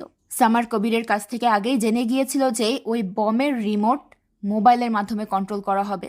এই কারণে সে কমিশনারকে ফোন করে ওই এলাকার নেটওয়ার্ক জ্যাম করার জন্য পারমিশন চায়। এখন এত বড় একটা সিদ্ধান্ত তো কমিশনার একা নিতে পারবে না, তাই সে হায়ার অথরিটির সঙ্গে কথা বলার জন্য কিছুটা সময় চায়। সামার তখন প্রচন্ড ভয় পেয়ে যায়, কারণ তার হাতে তো সময় নেই। তবে সৌভাগ্যবশত সঠিক সময়ে সেখানকার নেটওয়ার্ক জ্যাম হয়ে যায়। এই কারণে রিমোট কন্ট্রোলটা আর কাজ করে না, আর সেই সুযোগে সামার গিয়ে ওই তৃতীয় ব্যক্তিকেও ধরে ফেলে। সমাবেশ শেষে রামদিন সামারকে জানায় যে রাঘবকে কেউ মেরে ফেলেছে। এটা শুনে সামার দ্রুত সেই ক্রাইম সিনে যায়। সেখানে সামার রাঘবের রক্তাক্ত লাশ দেখে ট্রমাটাইজড হয়ে যায়। রাঘব সামারের বিশ্বস্ত ইনফর্মার ছিল। সামার তাকে শুধু একজন ইনফর্মার না, নিজের ভাইয়ের মতো ভালোবাসতো। তাই তার মৃত্যুতে সামার কান্নায় ভেঙে পড়ে। রাঘবের পকেটে একটা চিরকুট ছিল। সেটা কিছু একটা লেখা ছিল, যেটা কবির তার হাত থেকে নিয়ে সবাইকে পড়ে শোনায়। সেখানে খুনি সামারকে হুমকি দিয়ে বলেছিল, এরপর তার পালা। এখানে ফ্ল্যাশব্যাকে আমরা দেখতে পাই রাঘবকে আর কেউ নয়, বরং কবিরই খুন করেছে। রাঘব কবিরের উপর নজর রাখছিল, যেটা কবির জানতে পেরেছিল, যার কারণে রাঞ্ঝা আর রোমিওকে নিয়ে রাঘবকে খুন করে সে। রাঘবের লাশটা দেখে সামার ভীষণ ভেঙে পড়েছিল। তখন কবির তাকে বলে, রাঘবের মতো ভালো ছেলেকে কেউ কেন খুন করতে যাবে, তাও আবার 7বার আঘাত করে? কেউ কি আপনাকে কোনো হিন্ট দেওয়ার চেষ্টা করছে? 7বার আঘাতের কথা শুনতেই সামারের ডিকের কথা মনে পড়ে যায়, কারণ ডিকে কেউ 7বার আঘাত করা হয়েছিল। তার মুখের ডিকের কথা শুনে কবির বলে, কে ডিকে? সামার তখন নিজেকে সামলে বলে, কেউ না। সেখান থেকে সামার সোজা চলে যায় থানায়। সেখানে সে প্রীতের সামনে গিয়ে বলে, তুমি তো বাজিমাত করে দিয়েছ, তোমার কারণে কত মানুষ মারা গেছে তোমার কোনো আইডিয়া আছে? প্রীত তখন তাকে সরি বললে সামার বলে, রাঘবকে সরি বলতে পারবে? এই বলে সে প্রীতকে সেখান থেকে নিয়ে যেতে বলে। প্রীত সেখান থেকে যাওয়ার সময় সামারকে জিজ্ঞেস করে, স্যার এই রাঘবটা আবার কে? এটা শুনে সামার অবাক হয়ে যায়, কারণ সে ভেবেছিল রাঘবকে মুন্না মেরেছে, কিন্তু সেই ক্ষেত্রে তো প্রীতের সেটা জানার কথা। তাই এবার সামারের মনে সন্দেহ জাগে যে রাঘবকে মুন্না না মারলে কে মারল। পরদিন ভোরে কবির আর তার 2 বন্ধু মিলে মুন্নার কাছ থেকে পাওয়া মদের স্টক, যেটা সে খালের মধ্যে লুকিয়ে রেখেছিল, সেগুলো বের করে শাহিনের কাছে নিয়ে যাওয়ার প্রস্তুতি নিতে শুরু করে। কিন্তু কবিরের বন্ধুরা এগুলো শাহিনের কাছে দিতে চাচ্ছিল না। তখন কবির বলে, আমাদের যখন কেউ ছিল না তখন শাহিন ভাই আমাদেরকে আশ্রয় দিয়েছে, তাই আমি তাকেই সব দেব। সেখানে হঠাৎ রাঞ্ঝা বলে, রাঘবকে মারা তোর উচিত হয়নি। কবির বলে, ডিকে ভাইকে মারাও তো উচিত হয়েছিল না। এসব নিয়ে তাদের মধ্যে একটু কথা কাটাকাটি হয়, তবে কবির সেসবে তেমন পাত্তা দেয় না। সে রোমিও আর রাঞ্ঝাকে সামারের উপর নজর রাখতে বলে সেখান থেকে চলে যায়। এদিকে সামার বাড়ি ফিরে খাবার খেতে বসে। বাড়ির অ্যাটেন্ডেন্ট খাবার দিলে অযথা সামার তার সঙ্গে রাগারাগি শুরু করে। আসলে রাঘবের মৃত্যুটা সে মেনে নিতে পারছিল না, আবার নিজের কষ্টটাও সে কাউকে বোঝাতে পারছিল না। সোনিয়া বুঝতে পারে সামারের কিছু একটা তো হয়েছে, তাই সে সামারের কাছে গিয়ে বলে, আমি কি কোনো সাহায্য করতে পারি? সামার তাকে রাঘবের খুনের বিষয়টা জানায়। তার এখন নিজের পরিবারকে নিয়েও ভয় হতে শুরু করেছিল। তখন সোনিয়া তাকে বোঝায়, তাকে শান্ত করার চেষ্টা করে। সামার তখন বলে, খুন খারাপি ছাড়া এই ক্রাইম ধ্বংস করা কোনোভাবেই সম্ভব না। সোনিয়া বলে, সম্ভব তো অবশ্যই, কিন্তু বেশ কঠিন। তুমি তো নিজের পথে এতদিন হেঁটে দেখেছো, একবার আমার পথে হেঁটে দেখো। সেটা শুনে সামার একটু শান্ত হয়। পরদিন সামার গিয়ে প্রকাশ সিং এর সঙ্গে দেখা করে। সেখানে গিয়ে সে বলে, আমরা যদি মুন্নাকে অ্যারেস্ট করিও 24 ঘন্টার মধ্যেই ও ছাড়া পেয়ে যাবে। এরপর আবার সে তার কাজে লেগে পড়বে, মদের চোরাচালান, খুন খারাপি এইসবই করবে। প্রকাশ তখন জিজ্ঞেস করে, আপনি আমার কাছে কি চান? সামার বলে, আপনি আমাকে কোনো রকম অ্যাকশন নেওয়া থেকে আটকাবেন না। প্রকাশ তাতেই রাজি হয়ে যায়, তবে তাকে শর্ত দেয় যে এই কথা বাইরের কেউ যেন জানতে না পারে। মিডিয়ার পার্টির লোকদেরকে প্রকাশ সামলে নেবে। এদিকে বাইরে থেকে হায়ার করা ওই খুনিরা ধরা পড়াতে টিল্লু প্রচন্ড ভয় পেয়ে গিয়েছিল। এখন টেন্ডার আর 5,000 কোটি টাকা তো তাদের হাত থেকে যাবেই, সাথে প্রাণও যাবে। তখন মুন্না তাকে সান্ত্বনা দিয়ে বলে, এটা মুন্নার এলাকা, এখানে কেউ মুন্নাকে ধ্বংস করার সাহস করতে পারবে না। ওদিকে সামার অলরেডি মুন্নার সাম্রাজ্য ধ্বংস করার ছক এঁকে ফেলেছিল। তারা যখন মুন্নার বাড়িতে অ্যাটাক করার জন্য প্ল্যান করছিল, তখনই একজন অফিসার এসে তাদেরকে জানায় প্রীত জেল থেকে পালিয়ে গেছে। সে জেল থেকে পালিয়ে সোজা চলে যায় মুন্নার কাছে, গিয়ে তাকে কষে এক চড় মেরে দিয়ে বলে, আমি এতদিন তোমার কথা মতো কাজ করেছি, আর তুমি আমাকেই মারতে চাইছো? মুন্না তখন বলে, আরে আমি তো তোমাকে বলেছিলাম যে প্রকাশের সামারের থেকে দূরে থাকো, তুমি না শুনলে আমি কি করব? প্রীত বলে, আমি এখনো তোমাদের ভালোর জন্যই বলছি, দ্রুত এখান থেকে পালাও। সামার আসছে তোমাদেরকে ধরার জন্য, ও কোনো প্রমাণের তোয়াক্কা করে না, একবার ধরলে পালানোর আর জায়গা পাবে না। এই কথা শুনে টিল্লু আরো বেশি ভয় পেয়ে যায়, আর তার জোরাজোরিতে মুন্নাদেরকেও দ্রুত সেখান থেকে পালাতে হয়। তারা পালানোর সময় প্রীত তাদের সঙ্গে যেতে চাইলে মুন্না বলে, ওই বাড়িতে তো মাত্র 2টো রুম, একটা ভাইয়ের আর একটা আমার, তোমাকে আমি কোথায় রাখবো? প্রীত বলে, এখন আমার সঙ্গে রুম শেয়ার করতে তোমার সমস্যা হচ্ছে? মুন্না তখন কথা না বাড়িয়ে প্রীতকে নিয়েই রওনা হয়। ওদিকে সামাররা ততক্ষণে মুন্নার বাড়ির উদ্দেশ্যে বেরিয়ে পড়েছে। মুন্না যাতে কোনো মতেই তার হাতছাড়া না হতে পারে, সেজন্য সে রাঞ্ঝাকে মুন্নাদের পেছনে লাগিয়ে দিয়েছিল। রাঞ্ঝা মুন্নাকে ফলো করে টাইম টু টাইম আপডেট দিচ্ছিল সামারকে। কিছুক্ষণের মধ্যেই মুন্নারা তাদের দ্বিতীয় বাড়িতে এসে পৌঁছায়। ভেতরে ঢুকেই মুন্না প্রীতকে নিয়ে তার রুমে চলে যায়। সে প্রীতের সঙ্গে জোর জবরদস্তি করার চেষ্টা করে। প্রীতের কাছে বিষয়টা ভালো লাগছিল না। সে মুন্নাকে বাধা দেওয়ার চেষ্টা করলে মুন্না বলে, তুমি তো আমার সঙ্গে আসতে চাইলে, এখন আপত্তি কেন? এরই মাঝে সামার তার টিমকে নিয়ে সেখানে হাজির হয়ে যায়, আর তার সাথে সাথেই মুন্নার লোকেরা তাদের উপর অ্যাটাক করে দেয়। সামার তখন ড্রোন বমের মাধ্যমে তাদের উপর পাল্টা অ্যাটাক করে। এরই মাঝে কবির সেখানে পৌঁছে গেলে তারা দুজন মিলে মুন্নার বাড়ি ঘেরাও করে ফেলে। মুন্না তাদের সঙ্গে লড়াইয়ের জন্য তৈরি ছিল, কিন্তু টিল্লু তাকে বুঝিয়ে শুনিয়ে পালানোর জন্য রাজি করায়। এরপর সামার ভেতরে গিয়ে দেখে প্রীত সেখানে মৃতপ্রায় অবস্থায় পড়ে আছে। মুন্না তাকে গুলি করে রেখে পালিয়ে গিয়েছিল। সামার তখন প্রীতকে সামলায়। প্রীত বলে, আমাকে নিয়ে চিন্তা করবেন না স্যার, জীবনে প্রথমবার আপনার মতো অফিসার দেখেছি। আপনার জন্য ডিউটি করতে গিয়ে জীবনও হাজির। আসলে প্রীতের জেল থেকে পালানো আর মুন্নার কাছে গিয়ে আশ্রয় নেওয়াটা সম্পূর্ণই সামারের প্ল্যান ছিল, কিন্তু দুর্ভাগ্যবশত মুন্না সেটা বুঝে গিয়েছিল। কারণ যে মেয়ে এতদিন মুন্নাকে ধারের কাছে পর্যন্ত ঘেঁষতে দেয়নি, সেই মেয়ে কিনা এখন মুন্নার সঙ্গে একই রুম শেয়ার করতে রাজি, সন্দেহ তো হবেই। আর তাই সে প্রীতকে মেরে সেখান থেকে পালিয়ে যায়। তারা যখন ক্ষেতের মধ্যে দিয়ে পালাচ্ছিল, তখন মুন্না মাঝপথে টিল্লুকে অন্য রাস্তায় পাঠিয়ে দেয়, যাতে মুন্না যদি কোনোভাবে পুলিশের হাতে ধরা পড়েও যায়, তাও যেন তার ভাই সেফ থাকে। টিল্লু তাকে ছেড়ে দিতে রাজি হচ্ছিল না। তখন মুন্না তাকে বোঝায় যে তার কিছু হয়ে গেলে টিল্লুকেই সেটার প্রতিশোধ নিতে হবে, আর তার জন্য তাকে বেঁচে থাকতে হবে। এই কারণে টিল্লু সেখান থেকে পালিয়ে যায়, আর মুন্না সেখান থেকে সোজা চলে যায় গুড়িয়াদের বাড়িতে। তবে এবার আর গুড়িয়া চুপ থাকে না। সে তৎক্ষণাৎ সামারকে ফোন করে খবরটা জানিয়ে দেয়, কিন্তু দুঃখের বিষয় মুন্না সেটা পেছন থেকে শুনে ফেলে, এবং সামার সেখানে পৌঁছানোর আগেই সে গুড়িয়ার বাবা মাকে নির্মমভাবে মেরে ফেলে। গুড়িয়া ততক্ষণে আড়ালে লুকিয়ে পড়েছিল, তাই মুন্না সব জায়গায় তাকে তন্ন তন্ন করে খুঁজে বেড়াচ্ছিল। একটা পর্যায়ে বাড়ির বাইরে গিয়ে সে গুড়িয়াকে দেখতে পায়। মুন্না তাকে মারতেই যাবে, ঠিক সেই মুহূর্তে সামার গিয়ে মুন্নার ওপর গুলি চালায়। ঘটনাক্রমে গুলিটা মুন্নার পায়ে লাগে। সে গুড়িয়াকে গুলি করে রেখে খোঁড়াতে খোঁড়াতে সেখান থেকে পালাতে শুরু করে। সামার তখন দৌড়ে গিয়ে গুড়িয়াকে সামলায়। তার চোখের সামনে বারবার ডিকে আর বানির চেহারা ভেসে উঠছিল। সে একই ভুল আবার দ্বিতীয়বার করতে চাচ্ছিল না। সে কবিরকে ডেকে দ্রুত গুড়িয়াকে হসপিটালে নিতে বলে। কবির এসে অবাক হয়ে সামারকে বলে, মুন্না তো পালিয়ে যাচ্ছে, কিন্তু সামারের সেদিকে কোনো পাত্তাই ছিল না। তার এমন অদ্ভুত পরিবর্তন দেখে কবির একটু অবাক হয়। তবে গুড়িয়া তখন সামারকে বলে, আপনি আমাকে প্রমিস করেছিলেন মুন্নাকে শাস্তি দেবেন। এই কথা শুনে সামার গুড়িয়াকে কবিরের ওপর রেখে মুন্নার পেছনে ছোটে। সে মুন্নাকে গুলি করে মেরে ফেলে।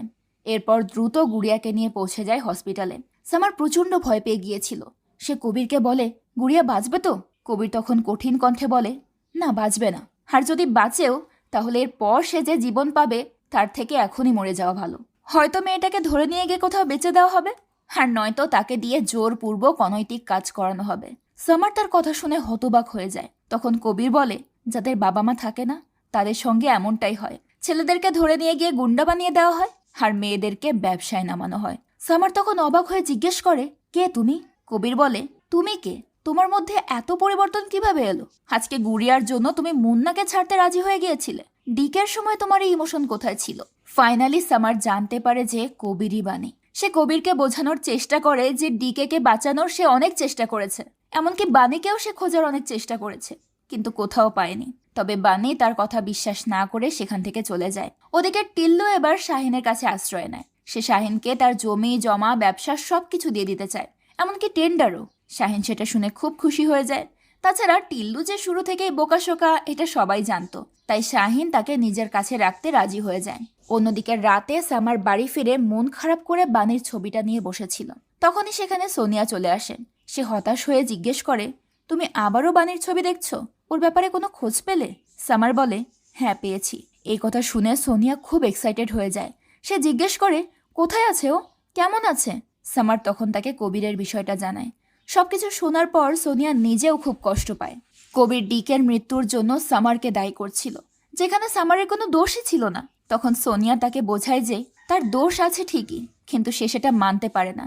সে সামারকে বলে, তুমি নিজের অপরাধবোধ দূর করার জন্য একটা কিলিং মেশিনে পরিণত হয়েছ। পরিবারকেও তোয়াক্কা করো না। এটা কি তোমার ভুল না? তুমি নিজের ভুলটা স্বীকার করতে শেখো। এরপর যদি কখনো বাণী তোমার সামনে আসে, তাহলে তুমি তাকে তার বড় ভাইয়ের মতো বোঝাবে। দেখবে ও ঠিক বুঝবে। আর যদি কবির আসে, তাহলে সেটাই করবে যেটা একজন অফিসারের করা উচিত। সামার তখন নিজের ভুলটা বুঝতে পারে। এদিকে কবির আহত অবস্থায় সাক্ষীর বাড়িতে গিয়ে তাকে ওই মুহূর্তেই বিয়ে করতে বলেন। তার এমন অবস্থা আর অদ্ভুত কথাবার্তা শুনে সাক্ষী খুব অবাক হয়, কিন্তু শেষমেশ বিয়ে করতে সেও রাজি হয়ে যায়। আর সেই সাথে সে যে প্রেগনেন্ট সেটাও কবিরকে জানিয়ে দেয়। কবির তো এই কথা শুনে যেন আকাশের চাঁদ হাতে পেয়ে যায়। সে সিদ্ধান্ত নেয় সে সাক্ষী আর তাদের বাচ্চাকে নিয়ে একটা নতুন সংসার সাজাবে। এরপর সে চলে যায় শাহিনের কাছে। তবে যখনই সে সেখানে টিল্লুকে দেখতে পায়, তখন কবিরের মুখের হাসিটাও উধাও হয়ে যায়। শাহিন তখন তাকে বুঝিয়ে শুনিয়ে শান্ত করে। বাধ্য হয়ে কবিরও তার কথা মেনে নেয়। পরদিন পার্টি অফিসে দলের অন্য নেতারা কোন একটা অনৈতিক প্রস্তাব দিলে প্রকাশ তাদেরকে স্পষ্ট জানিয়ে দেয়, আমি জনগণের সেবার জন্যই নেতা হয়েছি, আপনাদের এই কাজে আমি কোনো সঙ্গ দিতে পারবো না। এই বলে সে তার রুমে চলে যায়। আর যাওয়ার আগে এটা নিশ্চিত হয়ে নেয় যে ভেতরের সিসিটিভি ক্যামেরা অফ আছে কিনা। এরপর প্রকাশ রুমে গেলে দেখা যায় সেখানে বিপিন আর শাহিদ তার জন্য অপেক্ষা করছে। আর তখনই প্রকাশের আসল রূপ বাইরে বেরিয়ে আসে। আসলে সে কোনো দুধে ধোয়া তুলসী পাতা নয়, সে তো সাংঘাবানের থেকেও আরো বড় রাঘব বোয়াল। বিপিনরা তাদের কাজের জন্য প্রকাশের সঙ্গে 15% শেয়ারের বিনিময়ে ডিল করে। এদিকে শাহিন গিয়ে সাংঘাবানের কাছে সাহায্য চায়। সাথে টিল্লুও ছিল। সে চাচ্ছিল তাদের ব্যবসাটা আরো বড় করার জন্য। সেই জন্য সে সাংঘাবানের কাছে সাহায্য চায়। প্রথমে সাংঘাবান একটু উত্তেজিত করলেও পরবর্তীতে সেও রাজি হয়ে যায়। অন্যদিকে সাক্ষী মনের আনন্দে নতুন বাড়ি রং করছিল, যে বাড়িতে তার আর কবিরের নতুন সংসার হবে। রোমিও আর রাঞ্ঝাও তার সঙ্গেই ছিল। এদিকে রামদিন এসে সামারকে খবর দেয় যে পাশের গ্রামে আরো 2টো মদের ট্রাক পাস হওয়ার সময় ধরা পড়েছে।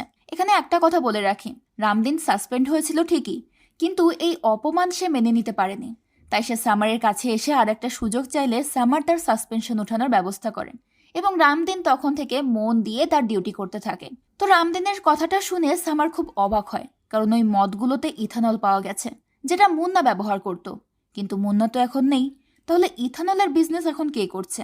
রামদিনকে এই ব্যাপারে জিজ্ঞেস করলে সে টিল্লুর শাহিনের সঙ্গে যোগ দেওয়ার বিষয়টা সামারকে জানায়। সাথে এটাও জানায় যে শাহিনের সমস্ত ব্যবসা তো কবির দেখাশোনা করে, তার মানে এসব কবিরই করেছে। সামার তৎক্ষণাৎ কবিরকে ফোন করে, কিন্তু তার মোবাইলটা বন্ধ দেখাচ্ছিল। এদিকে টিল্লু শাহিনকে জানায় যে সাংঘাবান শুধুমাত্র টাকা আর পাওয়ারেরই লোভী নয়, মেয়েদের প্রতিও তার দুর্বলতা আছে। আর তাকে খুশি করার জন্য মুন্না টিল্লুর মাধ্যমে তাকে মেয়ে সাপ্লাই করত। এই কথা শুনে শাহিন ভীষণ রেগে যায়। সে আর যাই করুক এইসব কাজ করতে একেবারেই রাজি হয় না। তখন টিল্লু তাকে 5,000 কোটি টাকার লোভ দেখিয়ে রাজি করিয়ে ফেলে, সাথে আশ্বস্ত করে যে শাহিন যদি তাকে কিছু লোক দেয় তাহলে টিল্লু নিজেই সবকিছু সামলে নেবে। শাহিনের কিচ্ছু করতে হবে না। শাহিন তখন তার কথা মতো নিজের কিছু লোককে টিল্লুর সঙ্গে পাঠিয়ে দেয়। ওদিকে সামার কবিরের খোঁজ না পেয়ে সাক্ষীর সঙ্গে দেখা করতে যায়। 2 দিন পরেই সাক্ষীর বিয়ে। এটা নিয়ে সে খুব খুশি ছিল, কিন্তু সামার যখন তাকে জানায় যে কবির এখন মদের বিজনেসের কিং হয়ে গেছে, তখন সাক্ষী তার কথা বিশ্বাস করে না, কারণ সে জানতো কবির এসব ছেড়ে দিয়েছে। তাই সে সামারকে ভুল বোঝে এবং তাকে সেখান থেকে চলে যেতে বলে। অন্যদিকে টিল্লু গিয়ে সাংঘবানকে বলে ইলেকশনে জেতার জন্য 300 থেকে 400 কোটি টাকা লাগবে। সারা জীবন চেষ্টা করলেও শাহিন সেটা জোগাড় করতে পারবে না। তাই টিল্লু এবার নিজেই সাংঘবানের সঙ্গে হাত মেলায়। শর্ত একটাই, টিল্লু যা করবে সাংঘবানকে সেটা ধামাচাপা দিতে হবে, আর তার বদলে টিল্লু তাকে ইলেকশনের ফান্ড দেবে। তাকে রাজি করিয়ে টিল্লু এবার এক অদ্ভুত ছক কষে। সে কবির এবং শাহিনকে সাংঘবানের অফিসে মিটিংয়ের জন্য পাঠিয়ে দিয়ে কৌশলে রোমিও এবং রাঞ্ছাকে আলাদা ডেকে নিয়ে যায়। এরপর শাহিনের লোকদের দিয়ে তাদের ওপর অ্যাটাক করায়। শুধু তাদের দুজনকেই নয়, সাক্ষীর ওপরেও অ্যাটাক করে সে। কবিরের বংশ নির্বংশ করার কসম নিয়ে নেমেছিল টিল্লু, এবং সেটা সে পূরণও করে। এরই মাঝে একজন এসে সাক্ষীর বিষয়টা কবিরকে জানালে কবির তৎক্ষণাৎ সাক্ষীর বাড়ির উদ্দেশ্যে রওনা হয়। তবে সৌভাগ্যবশত তার পৌঁছানোর আগেই সামার সেখানে পৌঁছে যায়। যদিও তাকে দেখে টিল্লু আর শাহিনের লোকেরা পালিয়ে গিয়েছিল, তবে সামার সাক্ষী এবং রোমিওকে বাঁচাতে সক্ষম হয়। দুঃখের বিষয়ে রাঞ্ঝাকে ওই লোকগুলো মেরে ফেলেছিল। কবির যখন হসপিটালে পৌঁছে এই ঘটনাটা শোনে, তখন সে কান্নায় ভেঙে পড়ে। শুধু রাঞ্ঝাই নয়, কবিরের অনাগত সন্তানও মারা গিয়েছিল। কবিরের চোখে মুখে তখন আক্রোশ জেগে ওঠে। ওদিকে শাহিন তো এসবের ব্যাপারে কিছুই জানতো না। সে যখন খবরটা পায়, তখন সে গিয়ে টিল্লুকে রাগের মাথায় মারতে শুরু করে। তখন টিল্লু তাকে আবারও 5,000 কোটি টাকার লোভ দেখিয়ে শান্ত করে ফেলে। তাছাড়া এই সব কিছুর অর্ডার তো শাহিন নিজের মুখেই দিয়েছে।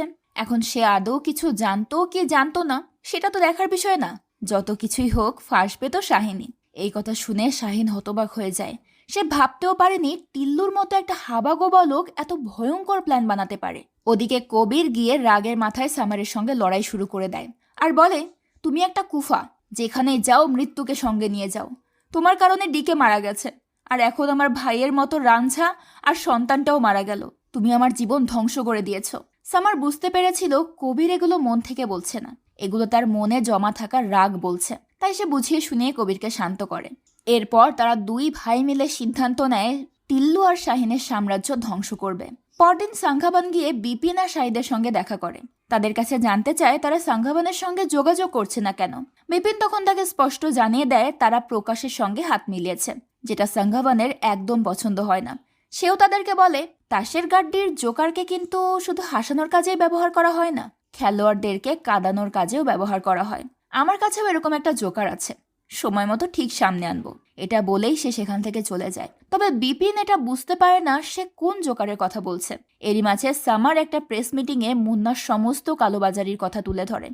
সেই সাথে এই লড়াইয়ে তার সহযোদ্ধা যারা মারা গেছে তাদের কথাও খুব গর্বের সাথে উল্লেখ করে। কথাটা বলতে গিয়ে তার চোখ বেয়ে জল পড়ছিল। সেটা দেখে সোনিয়া উপলব্ধি করতে পারে ফাইনালি সামারের মন নরম হতে শুরু করেছে। তাই সেও খুব খুশি হয়। আর একদিকে কবির হসপিটালে অ্যাডমিট থাকা অবস্থায় অজ্ঞান সাক্ষীর কপালে সিঁদুর পরিয়ে তাকে বিয়ে করে। সে সাক্ষীকে ওয়াদা করেছিল আজ তাকে বিয়ে করবে, সেই ওয়াদা সে রেখেছে। এরপর সে তার শ্বশুর বাবাকে গিয়ে আরও একটা ওয়াদা করে যে সাক্ষীর সঙ্গে হওয়া অন্যায়ের প্রতিশোধ সে নেবে। এরপর সে গিয়ে সামারের সঙ্গে দেখা করে। এদিকে শাহিন আর টিল্লুও গোপন জায়গায় গা ঢাকা দিয়েছিল, কিন্তু শাহিন তাকে সতর্ক করে দেয় যে টিল্লু যদি কবরে গিয়েও লুকায়, কবির তাকে সেখান থেকে খুঁজে বের করে মেরে ফেলবে। টিল্লুরও অবশ্য একটু ভয় লাগছিল, তবে সে বিষয়টাকে খুব একটা পাত্তা দেয় না। এদিকে কবিরকে অতিরিক্ত ইমোশনাল এবং হাইপার হতে দেখে সামার তাকে বোঝায় যে এই লড়াইটাকে পার্সোনাল বানিয়ে ফেলো না, সমাজের লড়াই সমাজেই থাকতে দাও, চিন্তা করো না, তোমার ভাই আছে, শের শেষ দেখে ছাড়বে। কবির তখন একটু শান্ত হয়ে যায়। শাহিন ততক্ষণে টিল্লুকে নিয়ে নতুন আস্তানার উদ্দেশ্যে রওনার জন্য প্রস্তুতি নিচ্ছিল। তখন সে কবিরকে ফোন করে বলে তার সঙ্গে একা দেখা করতে। কবিরও তাতে রাজি হয়ে যায়। সে শাহিনকে কথার জালে ফাঁসানোর চেষ্টা করে যাতে সামারের টিম ততক্ষণে তাদের লোকেশন ট্রেস করতে পারে, কিন্তু দুর্ভাগ্যবশত কল দ্রুত কেটে যাওয়াতে সেটা সম্ভব হয় না। তাই কবির নিজের জীবনের ঝুঁকি নিয়েই চলে যায় শাহিনের সঙ্গে দেখা করতে। তার ফোনে একটা জিপিএস ট্র্যাকার লাগানো ছিল, যেটা কবির জানতো। তবে সেই সাথে তার জ্যাকেটেও একটা ট্র্যাকার লাগানো ছিল, যেটা তার অজানা ছিল। সেখানে গিয়ে টিল্লুর সঙ্গে তার ঝগড়া শুরু হয়ে যায়। তার সঙ্গে মারামারি করার জন্য রাগের মাথায় কবির তার জ্যাকেটটা খুলে ফেলে, কিন্তু তখন টিল্লু তার ফোনটা কেড়ে নিয়ে নষ্ট করে ফেলে। এরপর তার সেখান থেকে বেরিয়ে অন্য একটা জায়গায় চলে যায়। জায়গাটা অন্য কোথাও নয়, বরং সেই বাড়ি ছিল যেটা কবির সাক্ষীর জন্য বানিয়েছিল। এদিকে সামাররা যখন কবিরের লোকেশন ট্র্যাক করে সেখানে যাওয়ার উদ্দেশ্যে রওনা হবে, তখনই রামদিন এসে জানায় যে রাঘবের ফরেন্সিক রিপোর্ট পাওয়া গেছে। তার নখের মধ্যে খুনির চামড়ার কিছুটা অংশ ছিল, যার ডিএনএ টেস্ট করে জানা যায় খুনটা কবির করেছে। এই কথা শুনে সামার প্রচন্ড রেগে যায়। তবে এই মুহূর্তে তার টার্গেট কবির নয়, শাহিন আর টিল্লু। তাই তারা সেই দিকে ফোকাস করার সিদ্ধান্ত নেয়। সেখানে পৌঁছানো মাত্রই শাহিনের লোকেরা তাদের উপর অ্যাটাক করে দেয়। লড়াইয়ের একটা পর্যায়ে সামার লক্ষ্য করে কবিরের জ্যাকেট আর ফোন সেখানেই পড়ে আছে। সে বুঝে যায় কবিরের কাছে এই মুহূর্তে কোনো ট্র্যাকার নেই। তাহলে কিভাবে খুঁজবে কবিরকে সে? এটাই সে ভেবে পাচ্ছিল না। এদিকে টিল্লু কবিরকে মারার জন্য সমস্ত প্রস্তুতি নিয়ে রেখেছিল। তারা যখন কবিরের ওপর অ্যাটাক করে তখন কবিরও তাদের সঙ্গে ফাইট করতে শুরু করে। কিন্তু একটা পর্যায়ে কবির দুর্বল হয়ে যায়, আর ঠিক সেই মুহূর্তেই সামার সেখানে পৌঁছে গিয়ে তার ভাইকে বাঁচিয়ে নেয়। এরপর দুজন মিলে শুরু করে তুমুল লড়াই। টিল্লু অবস্থা বেগতিক দেখে সেখান থেকে পালাতে শুরু করলে সামার তাকে গুলি করে মেরে ফেলে। এরপর কবির গিয়ে শাহিনকে বলে, আমি তো আপনাকে আমার বাবার মতো সম্মান করতাম, আপনি আমার সঙ্গে এমনটা কেন করলেন? শাহিনের কাছে তখন কিছুই বলার ছিল না। কবির তখন রাগের মাথায় তাকে ছুরি দিয়ে আঘাত করে মেরে ফেলে। সামার ভেবেছিল সবকিছু হয়তো সমাধান হয়ে গেছে, কিন্তু তখনই গল্পে আসে এক নতুন মোড়। সাঙ্গাবান গিয়ে বিপিনের সঙ্গে দেখা করে এবং এবার সে সঙ্গে করে তার সেই জোকারকে নিয়ে গিয়েছিল। আর সেই জোকার আর কেউ নয়, বরং কবির ছিল। শাহিন আর মুন্না শেষ হয়ে যাওয়াতে জওয়ালাবাদের সমস্ত সাম্রাজ্য এখন কবিরের আন্ডারে। তার থেকে পাওয়ারফুল এখন আর সেখানে কেউ নেই। আর এই সমস্ত কিছু সে করেছে সাঙ্গাবানের সাপোর্ট নিয়ে। সেখানে আরো একটা বিষয় জানা যায় যে কবির এখনো শোধরায়নি, বা সে সামারকে ক্ষমাও করেনি। তার মনে আজও সামারের প্রতি এক আকাশ সমান ঘৃণা জমে আছে। আর সেই ঘৃণাটাকে বাস্তবায়ন করার জন্য সামনে সে কি কি করবে সেটা রহস্য রেখেই গল্পটা এখানেই শেষ হয়ে যায়। অনেকগুলো রহস্যের খোলাসা যেহেতু হওয়া এখনো বাকি, আর অনেকগুলো প্রশ্নের উত্তর এখনো বাকি থেকে গেছে, তাই আশা করা যায় আমরা খুব দ্রুতই এই সিরিজের দ্বিতীয় পার্ট পেতে চলেছি। আজকের গল্পটা কেমন লাগলো সেটা অবশ্যই কমেন্ট করে জানাবেন। যদি ভালো লেগে থাকে তাহলে এই সিরিজের দ্বিতীয় পার্ট রিলিজ হওয়া মাত্রই তার গল্প নিয়ে আপনাদের সামনে হাজির হয়ে যাব। ততদিন আপনারা আমাদের চ্যানেলের অন্যান্য গল্পগুলো এনজয় করতে থাকুন। দেখা হবে পরের ভিডিওতে। আজকের মতো বিদায় নিচ্ছি। আল্লাহ হাফেজ।